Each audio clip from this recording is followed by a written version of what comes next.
Bone artist ആണ്, അതിന് bone ഓടിച്ചിട്ട് ബിരിയാണി കുഴി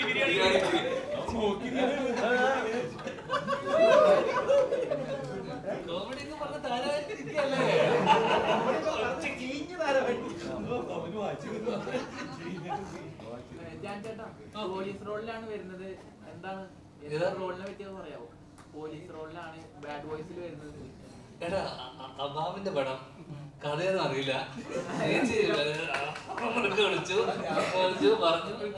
ഞാനിവിടെ ഭയങ്കര തള്ളൊക്കെ തള്ളിട്ടിരിക്കണം. ഞാൻ കഥ കേട്ട് ത്രില്ലടിച്ചിട്ട് ആ പൊളിക്കല്ലേ പ്ലീസ്.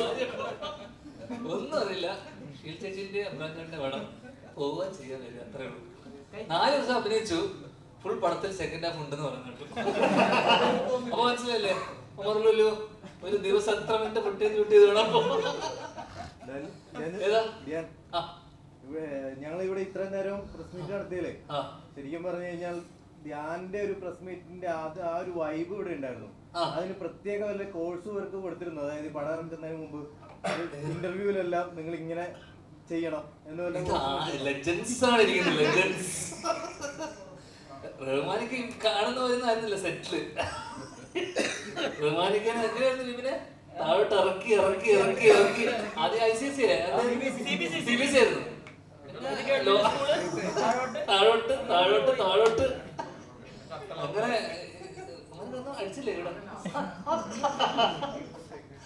ഒന്ന് ഫ്ലോ മുടങ്ങി കഴിഞ്ഞാൽ തുടങ്ങിക്കോളൂ.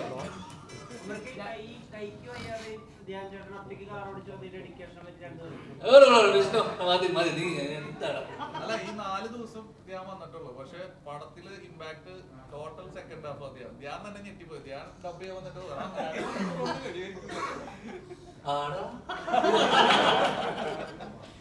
2023-24 കാലഘട്ടത്തിൽ ധ്യാൻ ചേട്ടനാണ് കൂടുതൽ പടങ്ങൾ ചെയ്തിട്ടുള്ളത്. കൂടുതൽ ഡയറക്ടേഴ്സ് അസോസിയേറ്റ് ചെയ്തത് ഏക നടൻ ധ്യാൻ ശ്രീനിവാസനാണ്. അപ്പൊ അതിൽ നിന്ന് എന്ത് വ്യത്യാസമാണ് ഒമർ ലുലു എന്ന ബംഗാളിയെ പോലെ പണിയെടുപ്പിച്ചു? എന്ത് വ്യത്യാസം മറ്റുള്ള ഡയറക്ടേഴ്സിന് എന്താണ് പഠിക്കാൻ പറ്റിയല്ലോ ഒമർ ലുലു എന്ന ഡയറക്ടറിൽ നിന്ന്? ഏത് മറ്റേ മോശ സാഹചര്യത്തിലും എങ്ങനെയൊക്കെ അത് തരണം ചെയ്ത് ഒരു സിനിമ ചെയ്യാന്നുള്ളതും, പിന്നെ ഒരു ആ സമയത്തല്ലേ ഇക്കാന്റെ കേസ് നടക്കുന്നു, പ്രശ്നങ്ങൾ നടക്കുന്നു, അതൊന്നും തന്നെ സെറ്റിലോ അല്ലെങ്കിൽ ഒരു രീതിയിലും കാരണം അങ്ങനെ ഒരു സംഭവം വന്നിട്ട് പോലും അത് സിനിമേനെയോ, കാരണം നമുക്ക് പേഴ്സണൽ ലൈഫിൽ പല പല പ്രശ്നങ്ങളും കാര്യങ്ങളൊക്കെ ഉണ്ടാവും, അതൊന്നും സിനിമേനെ ബാധിക്കാൻ പാടില്ലല്ലോ. അപ്പം അങ്ങനെ ആ പ്രശ്നം എന്താ പറയുക മൂർധന്യാവസ്ഥയിൽ നിൽക്കുമ്പോഴാണ് നമ്മൾ നെക്സ്റ്റ് ഒരു എക്സ്പോഷണൽ ഷൂട്ട് ചെയ്തത്. അതെ, ഇന്നും കേസ് നടന്നുകൊണ്ടിരിക്കുകയായിരുന്നു. അപ്പോൾ ഞങ്ങളെ എന്താ പറയുക സെറ്റില്, പക്ഷെ നമുക്ക് എന്നെ വിശ്വസിച്ചിട്ടാണ് ഇവരെല്ലാവരും ഡേറ്റ് വന്നിട്ടുള്ളതും പ്രൊഡ്യൂസർ പൈസ ഇറക്കിയിട്ടുള്ളതും. അപ്പോൾ നമ്മുടെ പ്രശ്നങ്ങൾ നമ്മുടേതാക്കി മാത്രം മുന്നോട്ട് പോകാന്നുള്ളതാണ് ഞാൻ പഠിച്ചിട്ടുള്ള ജീവിതത്തിൽ. അപ്പോൾ അങ്ങനെ കുറെ പ്രശ്നങ്ങൾക്ക് നടുവില് പക്ക നമ്മള് സെറ്റ് ഹാപ്പി ആക്കി കൊണ്ടുപോയി അങ്ങനെ ഷൂട്ട് ചെയ്യുന്ന പടം എന്ന് വെച്ചാൽ കോമഡി പടമാണ്, ഹ്യൂമറാണ്. അപ്പൊ അങ്ങനെ പടം ചെയ്യുമ്പോ ഒരു സൈഡിൽ ഇത്രയും പ്രശ്നങ്ങൾ, മാനസികമായിട്ട് ഇത്രയും പ്രശ്നങ്ങൾ ഉണ്ടായിട്ട് പോലും ഇക്കാതെ നമ്മളെ ആരെയും തന്നെ പക്ഷെ നമ്മള് ഷൂട്ട് ചെയ്ത അന്നത്തെ ദിവസം മാർക്കറ്റിലൊക്കെ ഷൂട്ട് ചെയ്യുന്ന സീൻ എന്നൊക്കെ പറഞ്ഞു കഴിഞ്ഞാൽ ഭീകര ഇത്രയും പ്രശ്നം എന്ന് പറഞ്ഞാൽ ഇത്രയും ആർട്ടിസ്റ്റുകളുണ്ട്, അതിലെല്ലാരും ഹീറോസ് ആണ്. എല്ലാരും ഒരു ഫ്രെയിമിനുള്ളിൽ മയക്കി കൊണ്ടുവരുന്ന പറഞ്ഞാൽ ഭയങ്കര സംഭവത്തിന്റെ അതില് ഒരു എന്താ ടാലന്റഡ് ഡയറക്ടറിന് എന്ത് പറ്റും അല്ലേ? പല ലെജൻഡറി ആയിട്ടുള്ള ആക്ടേഴ്സും പറഞ്ഞ് ഷെയർ ചെയ്തിട്ടുള്ള സംഗതി നമ്മുടെ കൂടെ വർക്ക് ചെയ്യുന്ന ഒരു കോമ്പിനേഷൻ സീൻസിലൊക്കെ കൂടെ വർക്ക് ചെയ്യുന്ന ആക്ടേഴ്സ് എത്രത്തോളം ഭംഗിയായിട്ട് അഭിനയിക്കും, അതോടൊപ്പം നമ്മുടെ പെർഫോമൻസും അപ്ലിഫ്റ്റ് ചെയ്യും എന്ന തരത്തിലൊക്കെ പറഞ്ഞു. ഇപ്പൊ റഹ്മാൻ സാറാണ്, ഭാവൻ ചേട്ടനൊക്കെ ആണെങ്കിലും വേറൊരു ടെറൈനിൽ നിൽക്കുന്ന ആക്ടേഴ്സ് ആണല്ലോ.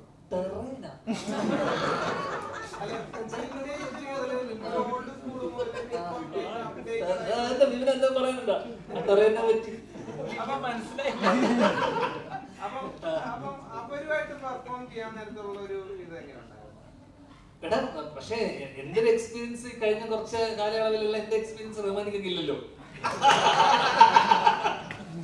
അല്ല അങ്ങനെയല്ല, ഞാൻ പറഞ്ഞ നമ്മള് ഓപ്പോസിറ്റ് ഇവരോട് നിൽക്കുന്നത് നമ്മളൊരു ഭാഗ്യമായിട്ടാണ് നമ്മൾ കാണുന്നത് തീർച്ചയായിട്ടും. കാരണം നമ്മൾ ചെറുപ്പത്തിലൊക്കെ കണ്ട് എന്താ പറയുക നമ്മുടെ മനസ്സിലൊക്കെ തങ്ങി നിന്ന ഒരു മുഖമാണ് റുമാലിക്കയുടെ. ഇന്നത്തെ മറ്റേ എന്താ പറയുക റൊമാൻറ്റിക് ഹീറോ ആണല്ലോ. അപ്പൊ ഇക്കേന്റെ ഓപ്പോസിറ്റ് നമ്മൾ നിൽക്കുന്ന സമയത്ത് നമ്മൾ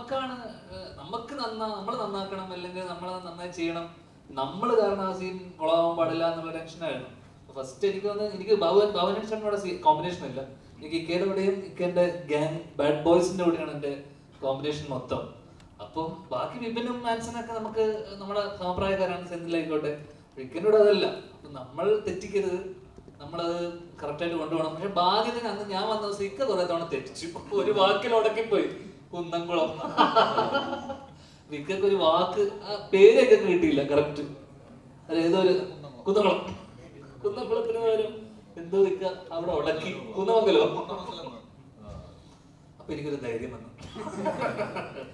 അപ്പൊ നമുക്ക് സ്വാഭാവികമായിട്ടും ഇത്തരം നമ്മൾ ഇതുപോലെ ലെജൻസിന്റെ കൂടെ വർക്ക് ചെയ്യുമ്പോൾ നമുക്ക് കിട്ടുന്ന ഒരു എനർജി വേറെ തന്നെയാണ്. അപ്പൊ നമ്മള് എന്താ പറയണ്ട, ആ സീൻ എത്രത്തോളം നമ്മളെ കാരണം എന്താ പറയണ്ട മോശമാകാൻ പാടില്ല. പിന്നെ ഇവരുടെ ഒരു എക്സ്പീരിയൻസ് എന്നൊക്കെ പറയുന്നത് ഭീകരമാണല്ലോ.